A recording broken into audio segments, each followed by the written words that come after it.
কোরআন মাজিদে কোনো কিছু বেশি চাইতে বলেননি, শুধু একটা জিনিস আল্লাহ বেশি বেশি চাইতে বলেছেন, সেটা হলো কোরআন হাদিসের জ্ঞান। আল্লাহ আমাদের নবীকে এভাবে শেখাচ্ছেন যে তুমি বলো আল্লাহ আমার জ্ঞানকে কি করে দাও, বৃদ্ধি করে দাও।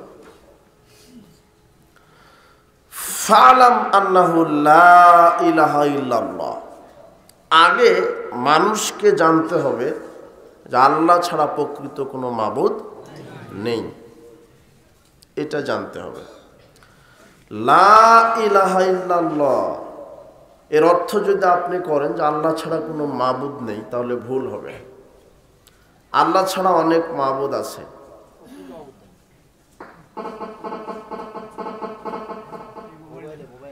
আল্লাহ ছাড়া অনেক কে আছে, মাবুদ আছে। মানুষ মানুষকে মাবুদ হিসেবে মানছে, কবরকে মানছে, খানকাকে মানে, মাজারকে মানে, মৃত পীরকে মানে, মূর্তিকে মানে। আল্লাহ সুবহানাহু ওয়া তাআলা বলছেন যালিকা বিআন্নাল্লাহা হুয়াল হক, এই আল্লাহ হচ্ছেন তোমাদের প্রকৃত আল্লাহ। ওয়া আন্না মা ইয়াদউনা মিন দুনিহিল বাতিল, আল্লাহকে বাদ দিয়ে যাদেরকে ডাকো, যাদেরকে সেজদা করো, যাদের সামনে মাথা নত করো, যাদের কাছে গিয়ে প্রার্থনা করো, এগুলিও মাবুদ, তবে এগুলি সব বাতিল মাবুদ। এই কথা আল্লাহ নিজেই বলছেন। তাহলে আমাদের প্রথম শিক্ষা নিতে হবে লা ইলাহা ইল্লাল্লাহ, মানে আল্লাহ ছাড়া প্রকৃত কোনো মাবুদ নাই, মানে আল্লাহ ছাড়া প্রকৃত কোনো আইনদাতা নাই, বিধানদাতা নাই, রাজ্জাক নাই, গাফফার নাই, তওবা কবুলকারী নাই, পাপ ক্ষমাকারী নাই, জান্নাত প্রদানকারী, জাহান্নাম প্রদানকারী, সন্তান দানকারী একমাত্র কে ছাড়া নাই, আল্লাহ ছাড়া। আল্লাহ ছাড়া ক্ষমতার মালিক কেউ নয়। আপনি বলছেন ক্ষমতার উৎস জনগণ,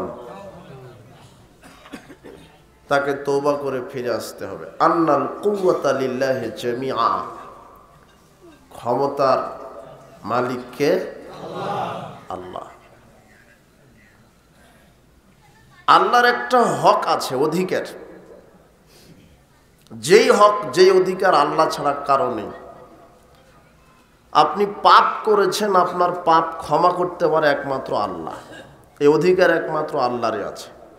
আপনি যদি বিশ্বাস করেন না পীরের মুরিদ হলেই পাপ অটো ক্ষমা হয়ে যায়, তাহলে আপনার ঈমান নষ্ট হবে।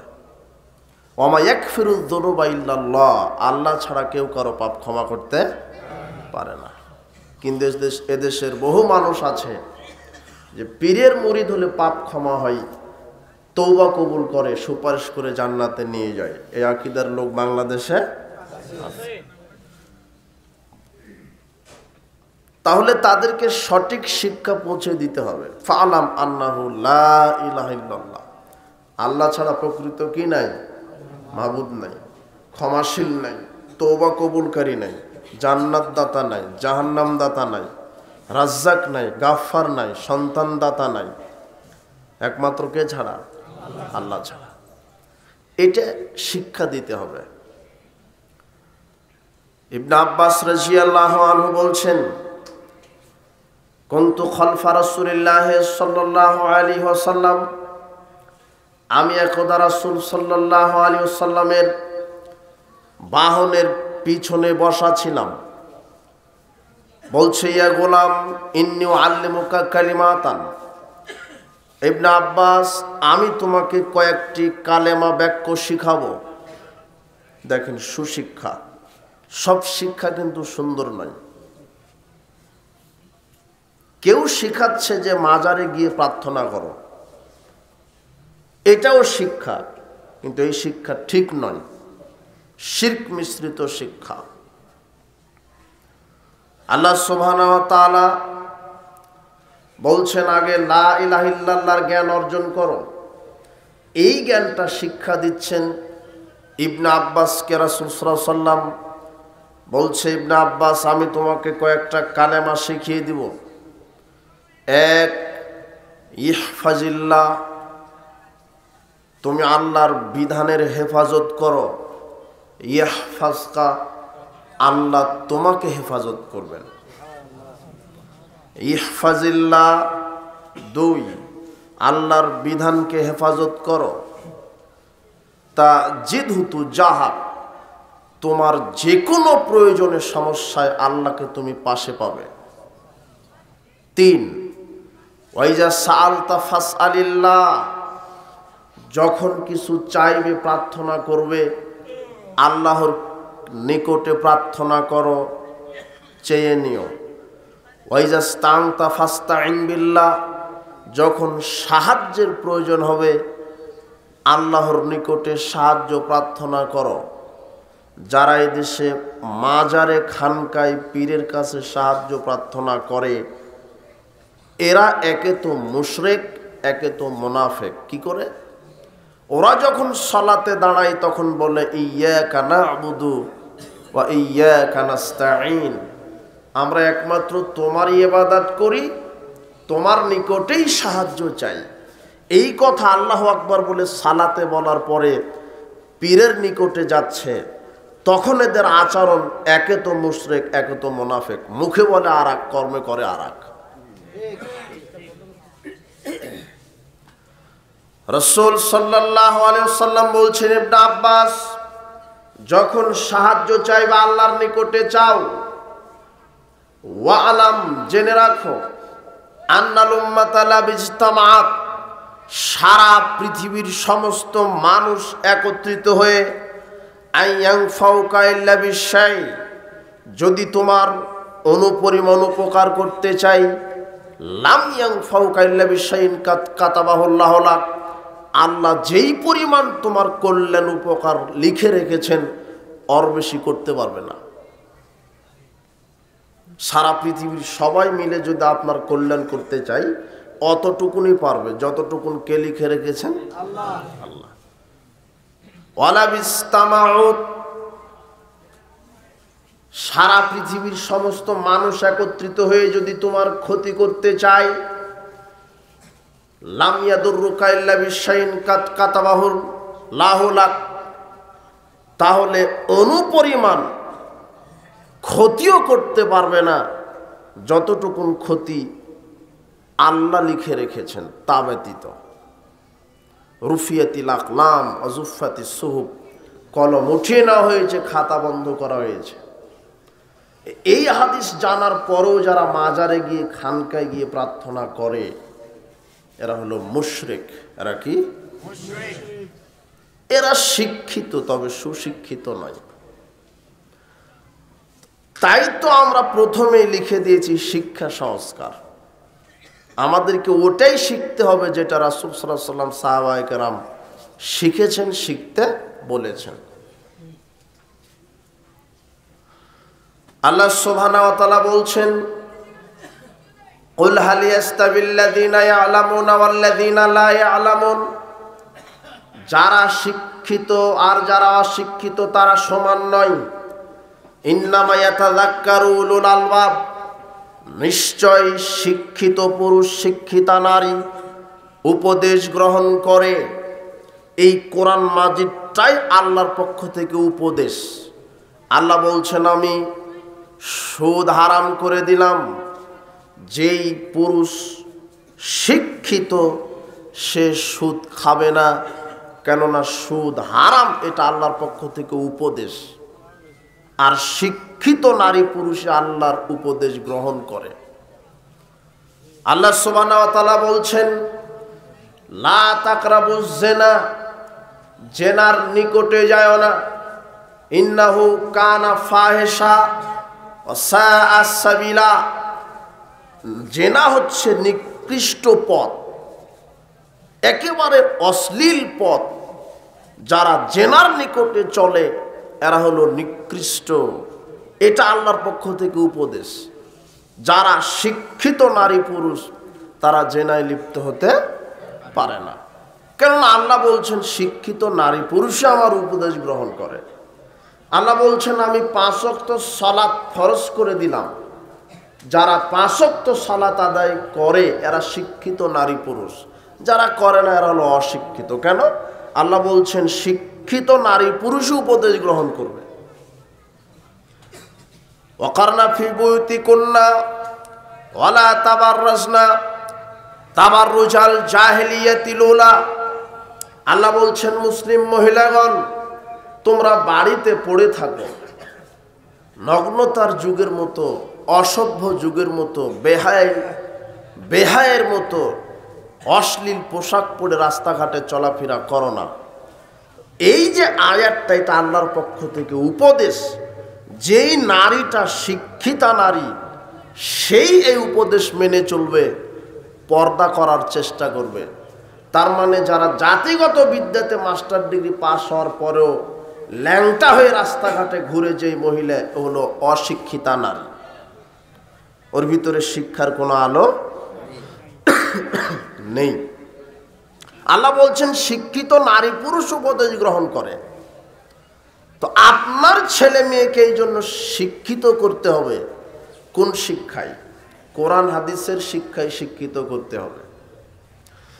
আনাস রাদিয়াল্লাহু আনহু বলছেন সামি'তু রাসূলুল্লাহ সাল্লাল্লাহু আলাইহি ওয়াসাল্লাম, আমি রাসূল সাল্লাল্লাহু আলাইহি ওয়াসাল্লামকে বলতে শুনেছি, তিনি বলেছেন ইন্না মিন আশরাতিস সাআত, কিয়ামতের আলামতের মধ্যে রয়েছে আরফাল ইলম, বিদ্যা উঠে যাবে।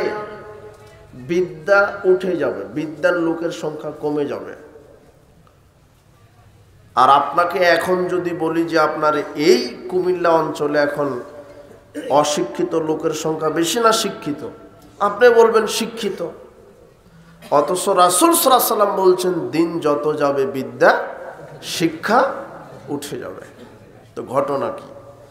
তার মানে জাতিগত বিদ্যায় মানুষ বিদ্বান হবে এই কথা ঠিক, তবে ইসলামের কোনো জ্ঞান থাকবে না। সার্টিফিকেট থাকবে, ডাক্তার, ইঞ্জিনিয়ার, মাস্টার, প্রফেসর, কিন্তু তার ভিতরে শরীয়তের কোনো জ্ঞান থাকবে না, শরীয়তের কোনো আমল থাকবে না। মাস্টার ডিগ্রি পাস, তারপরও হারামখোর। মাস্টার ডিগ্রি পাস বেনামাজি, মাস্টার ডিগ্রি পাস মহিলা বেপর্দায় চলে, ও শিক্ষিত না অশিক্ষিত? রাসূল সাল্লাল্লাহু আলাইহি ওয়াসাল্লাম বলছেন যে শিক্ষা বিদ্যা উঠে যাবে। জাতিগত বিদ্যাতে ইঞ্জিনিয়ার, মাস্টার ডিগ্রি পাস, কিন্তু হলো সুদের সাথে জড়িত, ঘুষের সাথে জড়িত, দুর্নীতির সাথে জড়িত, মাদকতার সাথে জড়িত, গান বাজনা, অশ্লীলতা, বেহায়াপনার সাথে জড়িত, বেপর্দার সাথে জড়িত, জুয়া লটারির সাথে জড়িত, তাহলে ও জাতিগত বিদ্যায় শিক্ষিত, কিন্তু কোরআন সুন্নাহর আলোকে সে শিক্ষিত নয়। আল্লাহ সুবহানাহু ওয়া তাআলা বলছেন ইন্নামা ইয়াখশাল্লাহা মিন ইবাদিহিল উলামা, নিশ্চয় শিক্ষিত নারী পুরুষ আল্লাহকে ভয় করে চলে, যাদের কোরআন হাদিসের জ্ঞান আছে তারাই আল্লাহকে ভয় করে চলে। কি করে? যে 1 টাকা চুরি করলে জাহান্নামে যেতে হবে, জেনায় লিপ্ত হলে শাস্তি আছে, হারাম খেলে ইবাদত কবুল হবে না। এটা হলো শিক্ষিত নারী পুরুষের কথা। কিন্তু সমাজে যারা হারামখোর, যারা বেপরদায় চলে, যারা সালাত আদায় করে না, এরা আল্লাহকে ভয়ও করে না। এদের বিবেচনাই নাই যে আমি যে হারাম খাচ্ছি, এই হারাম খাওয়ার কারণে আমাকে জাহান্নামে যেতে হবে। রাসূল সাল্লাল্লাহু আলাইহি ওয়াসাল্লাম বলছেন লা ইয়াদখুলুল জান্নাতা জাসাদুন গুযযিয়া বিল হারাম, ওই দেহ জান্নাতে যাবে না যেই দেহ হারাম খাদ্য দ্বারা গঠিত হয়েছে, অথচ সার্টিফিকেট আছে মাস্টার ডিগ্রির, কিন্তু সুদের সাথে জড়িত। সার্টিফিকেট কি? মাস্টার ডিগ্রি, সুদের সাথে কি জড়িত। সমাজে এখন প্রায় হারামখোর লোক, প্রায়। কেউ বা বিড়িখোর, সিগারেটখোর, ইয়াবাখোর, গুলখোর, জর্দাখোর, ঘুষখোর, সুদখোর, দুর্নীতিবাজ, চোর, ডাকাত, কেউ না কেউ কোনোভাবে হারামের সাথে জড়িত আছে। যদি আল্লাহকে ভয় করত তাহলে সে হারাম খেতে পারত না। তার ভিতর আল্লাহ ভীতি নেই, এই কারণেই তো সে হারামের সাথে জড়িত। ওই যুবকের ভিতর আল্লাহ ভীতি নেই, তাই তো জুয়ার আড্ডায় আছে। ওই মেয়েটার ভিতর আল্লাহ ভীতি নেই, তাই বেপরদায় চলে, বয়ফ্রেন্ড নিয়ে ঘুরে। ওই যুবক যুবতীর ভিতর আল্লাহ ভীতি নেই, তাই গান বাজনার আড্ডাতে আছে। যারা এই জাহেলিয়াত চর্চা করছে, জাহেলিয়াত কি? গান বাজনা, এটা একটা জাহেলিয়াত। জাহেলিয়াত কি? মদ পান, মদ পান করা জাহেলিয়াত। জাহেলিয়াত কি? সুদ, জাহেলিয়াত ঘুষ, জাহেলিয়াত দুর্নীতি, জাহেলিয়াত বেপর্দা, জাহেলিয়াত বেনামাজ, সালাত আদায় না করাও জাহেল। কেউ না কেউ কোনোভাবে কোনো জাহেলিয়াতের ফাঁদে বন্দী, আকৃষ্ট। আর যারা এই জাহেলিয়াতের গোলামি করছে এরা হলো পশু প্রাণীর চেয়ে অধম, পশু প্রাণীর চেয়ে খারাপ। আপনার বাড়ির গরু গাভী, তার কিন্তু একটা হুঁশ আছে। হুঁশ, হুঁশ বুঝেন না? মানুষ কাকে বলে? যার হুঁশ আছে, তার নাম কি? কিছু কিছু আচরণে আমরা বলে থাকি যে লোকটা মানুষই নয়, অথচ তার হাত পা চক্ষু কর্ণ আপনার মতোই, তাই না? কিন্তু আপনার এমন কিছু আচরণ তার কাছে খারাপ লাগে, সে বলে যে আসলে লোকটা কি নয়? মানুষই নয়। কি ঘটনা?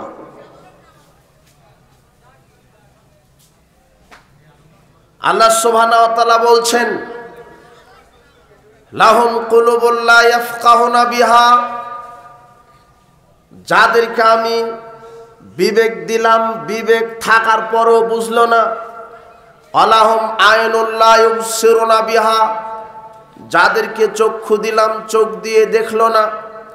আলাহুম আযানুল লা ইয়াসমাউনা বিহা, যাদেরকে কর্ণ দেওয়ার পরও কর্ণ দ্বারা শ্রবণ করলো না।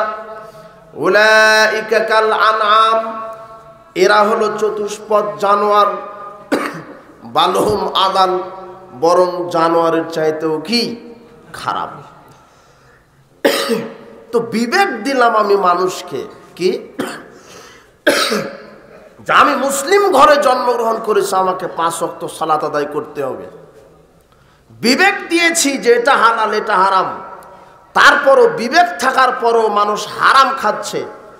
আমি বিবেক দেওয়ার পরে বলেছি অশ্লীলতা, বেপর্দা, জাহেলিয়াত, জেনা ব্যভিচার, গান বাজনা, জুয়া, লটারি, সুদ, ঘুষ হারাম। আমি বিবেক দিয়েছি এগুলি মানুষকে, সে বুঝে, বুঝার পরও সে এইভাবে আমাকে ভয় না করে সুদের সাথে, ঘুষের সাথে, বেপর্দার সাথে, জুয়ার সাথে, দুর্নীতির সাথে, চুরির সাথে জড়িত। বিবেক থাকার পরও যে বুঝেনি, আল্লাহ সুবহানাহু ওয়া তাআলা তখন তাকে বলেছে উলাইকা কাল আনআম, এ হলো চতুষ্পদ জানোয়ার। বালহুম আদাল, বরং জানোয়ারের চাইতে খারাপ, নিকৃষ্ট, অধম। কার চাইতে?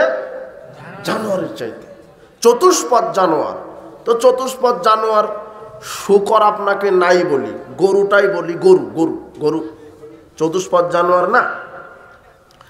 গরুর কিন্তু হুঁশ আছে। গরুর কি আছে? হুঁশ আছে। কিভাবে হুঁশ আছে? ওকে মাঠে চড়াতে নিয়ে যাবেন, ও ঘাস খেতে খেতে দেখবেন এমন একটা ঘাস তার মুখের সামনে পড়বে, ওটা আর খাবে না একেবারে। আর ওই ঘাসটাই দেখবেন উর্বর হয়ে থাকে, মরা একেবারে মাটির সাথে লেগে আছে, ওই ঘাসটাই সে কামড়ে কামড়ে খায়। কিন্তু খেতে খেতে যখন একেবারে সুন্দর উর্বর ঘাস, স্তূপ ঘাসের, ওটাই আর খাচ্ছে না। হিসাবে ওটাই তো ভালো করে খাওয়া দরকার নাকি? ওই ঘাস খাচ্ছে না কেন? হ্যাঁ, ওরই গোবর ছিল, ওই গোবরের উর্বরতায় ঘাসটা কি বেশি উর্বর হয়ে গেছে, তাই না? তো নাকে কি লাগতিস? গন্ধ। নাকে কি লাগছে? গন্ধ। অথচ ঘাসটা দেখে মনে হয় যে আমি মানুষে আমিই খাই। বুঝলেননি কথা? এত উর্বর, একেবারে ফ্রেশ, তাজা হয়ে আছে ঘাসটা, কিন্তু ওটা খাচ্ছে না। তার মানে ওর হুঁশ আছে, হুঁশ। ওর রুচি আছে একটা, যে না এটা খবিস, এটা আমার পায়খানা থেকে হয়েছে, এই গোবর থেকে এই উর্বর পেয়ে, এটা খবিস, এটা অপবিত্র, এটা গন্ধ লাগে। তার মানে গরুও পবিত্র অপবিত্র বুঝে। কিন্তু যারা এই জর্দাখুর, বিড়িখুর, সিগারেটখুর, গাঁজাখুর, এরা গরুর চাইতেও খারাপ।